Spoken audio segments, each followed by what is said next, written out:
Hello छात्रों, नमस्कार। स्वागत है आप सभी का इस वीडियो में। तो आज हम डिस्कस करेंगे अर्धवार्षिक परीक्षा 2023-24 का कक्षा 10वीं का विषय विज्ञान का मॉडल पेपर। ठीक है, इसमें देखिए समय दिए गए 2.5 घंटे और पूर्णांक 70 अंक का है। तो आइए इसको पूरा डिस्कस करेंगे और इसके आधार पे आप इसको खुद से ट्राई करके मतलब क्वेश्चन सॉल्व करके अपना प्रोग्रेस चेक कर सकते हैं कि आपको कितना आ रहा है और कितना तैयारी करने की आवश्यकता है। ठीक है, तो आप लोग इसे जरूर से पूरे क्वेश्चंस को खुद से ट्राई करके अपनी प्रोग्रेस चेक करें।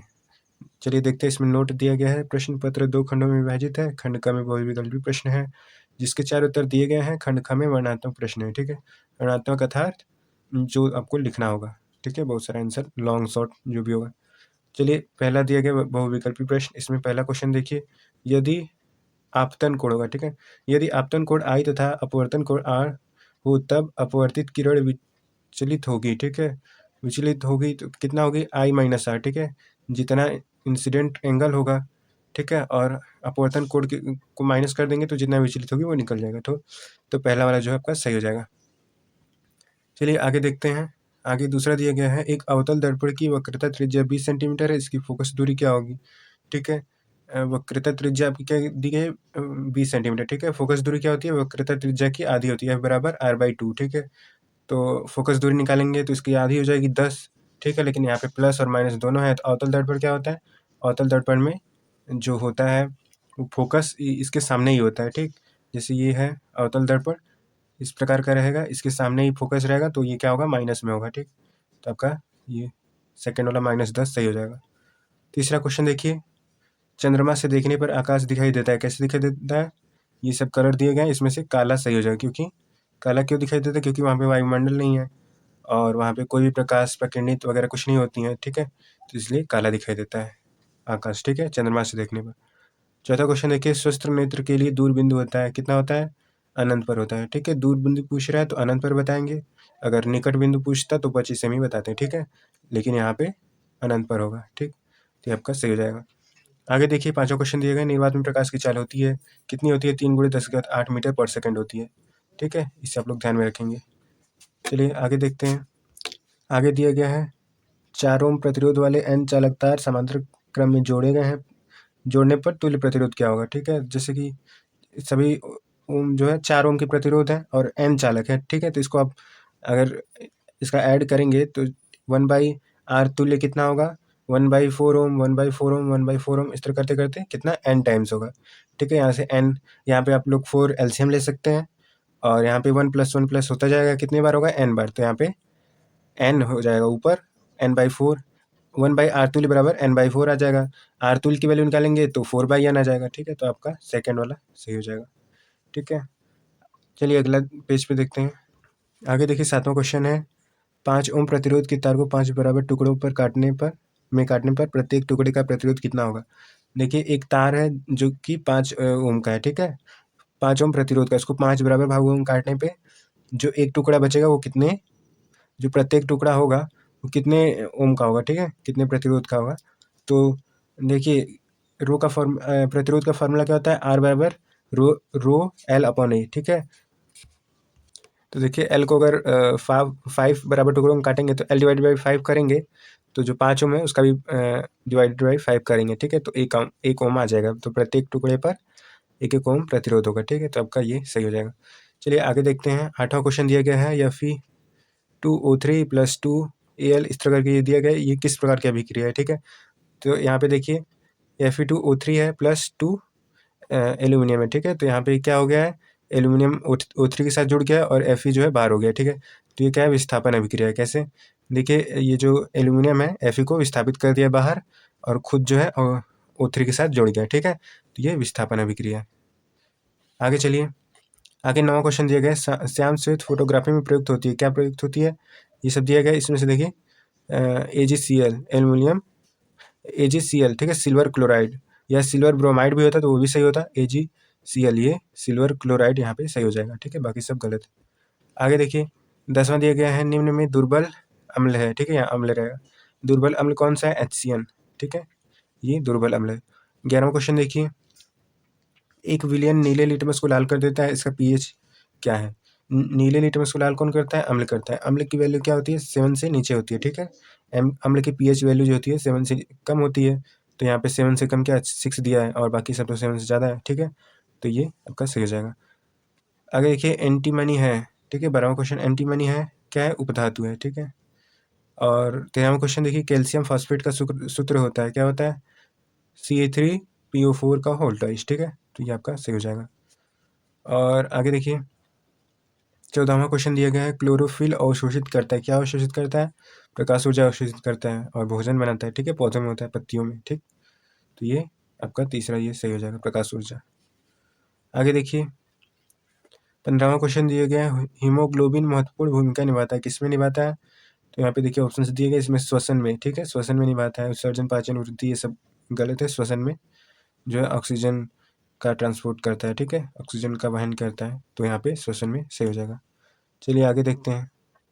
आगे देखिए 16वां क्वेश्चन दिया गया है पादप में जाइलम उत्तरदायी होता है, जाइलम क्या करता है, जल का वहन करता है, ठीक है। पौधों में मतलब पौधों में जाइलम क्या करता है, तो जल का वहन करता है, तो आपका पहला ही सही हो जाएगा। और आगे देखिए 17वां क्वेश्चन दिया गया केवल न्यूक्लिक अम्ल तथा प्रोटीन के बने होते हैं, क्या बने होते हैं, विषाणु जो होते हैं केवल प्रोटीन, केवल न्यूक्लिक अम्ल तथा प्रोटीन के बने होते हैं, ठीक है। तो आपका सेकंड वाला सही हो जाएगा।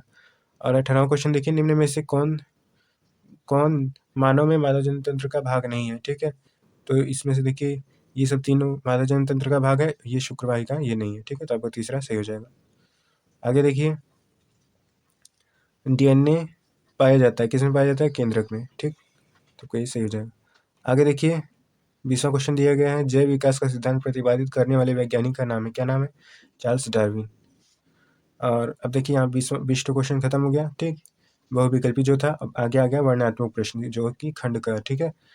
और इसका चलिए देखते हैं। इसमें मैं आपको क्वेश्चंस दिखा दे रहा हूँ फटाफट, आप इसको खुद से ट्राई करिए, ठीक है। और नहीं आ रहा जो टॉपिक उसको आप लोग अच्छे से तैयारी कर लीजिए।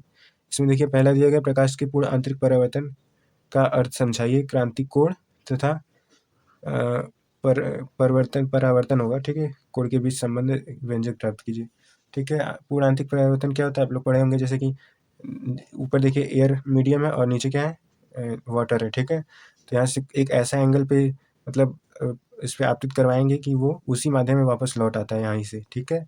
ऐसा एक क्रांतिक कोण पे मतलब आपतित कराएंगे प्रकाश किरण कि इसी माध्यम में वापस लौट आए, तो पूर्णांतिक परावर्तन होता है। उसको अच्छे से हम लोग अध्ययन कर लीजिए और उसको लिखेंगे, ठीक है। ये सब तैयारी कर लीजिए, इंपॉर्टेंट क्वेश्चन है, आ सकते हैं आपके पेपर में, ठीक। आगे सेकंड देखिए, सेकंड का कर दिया गया दूरदृष्टि दोष से आप क्या समझते हैं, इसके निवारण के उपाय बताइए। दूरदृष्टि क्या दोष क्या होता है, जिसमें दूर की वस्तुएं तो दिखाई देती हैं परंतु पास की वस्तुएं नहीं दिखाई देती हैं। इसमें क्या होता है, जो आपका फोकस होता है, जो लेंस होता है आँख में, वो उसका फोकस दूरी बढ़ जाता है, तो वो क्या होता है, रेटिना के बाहर जो है फोकसित करने लगता है प्रकाश को, ठीक है।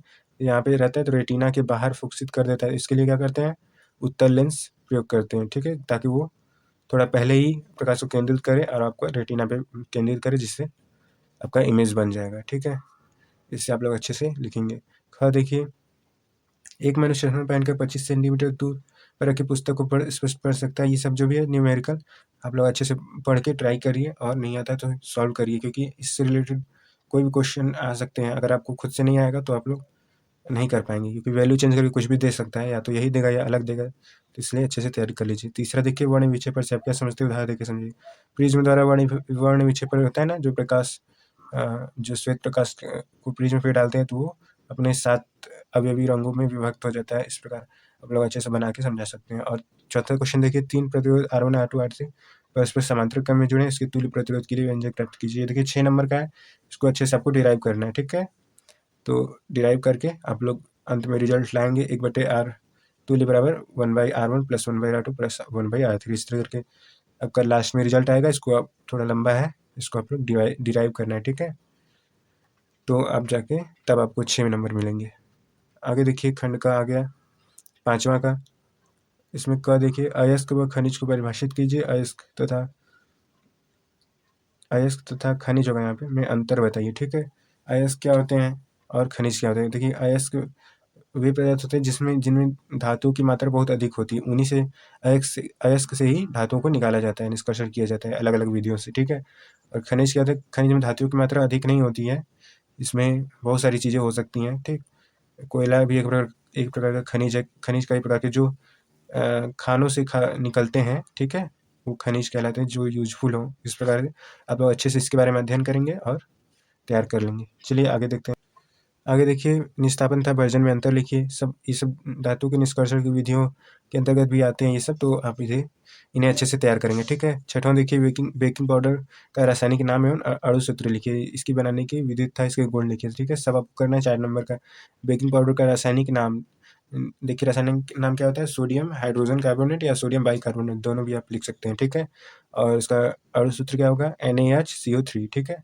ये हो गया। और उसकी बनाने की विधि आप लिखेंगे और उसके गुण क्या क्या है वो सब आप लिखेंगे, ठीक है। और सातवां देखिए, संयोजन तथा वियोजन अभिक्रिया को उदाहरण देकर समझाइए, ठीक है। ये तो आप लोग शुरू में ही पढ़े होंगे, अच्छे से आपको आता होगा, ठीक है।